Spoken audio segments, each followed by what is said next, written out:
Bonjour à tous. Après quelques expériences un peu ratées, qui ne nous ont cependant pas découragés dans notre analyse rigoureuse, nous sommes prêts à vous présenter les composants qui font de Dark Waters une réussite.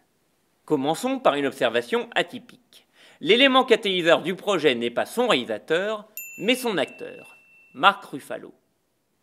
On a pu mesurer son talent dans différents milieux, des films d'auteur à Oscar aux plus gros blockbusters. Engagé dans les luttes écologiques, il a pris connaissance de l'histoire vraie du film dans un article choc du New York Times. Pour transformer ce matériau réel en fiction, Ruffalo a fait appel à Todd Haynes, un choix surprenant, mais pas forcément illogique. Le réalisateur de Loin du paradis et Carol a fait ses preuves en illustrant des combats solitaires.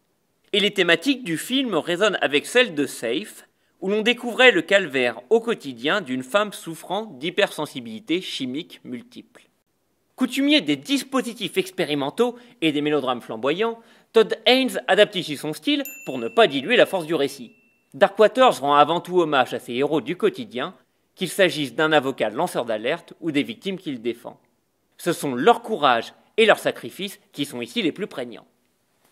On reconnaît la formule caractéristique des films à dénonciation américains avec un savant dosage entre réalisme et art de la narration. L'équipe du film a rencontré les intervenants de l'histoire et a tourné sur les lieux mêmes des événements. Mais Dark Waters possède aussi les propriétés d'un thriller à suspense aux révélations inquiétantes. Y a-t-il une urgence à faire voir ce film, à laisser les gens s'en emparer et en parler, comme le suggère Todd Haynes? On a envie de répondre oui, car il s'agit d'un film d'utilité publique qui nous parle de risques sanitaires bien réels sur lesquels nous devons tirer nos conclusions. Et si mon expertise cinéphilique n'aura pas suffi à vous en convaincre, je vous laisse étudier un échantillon du film.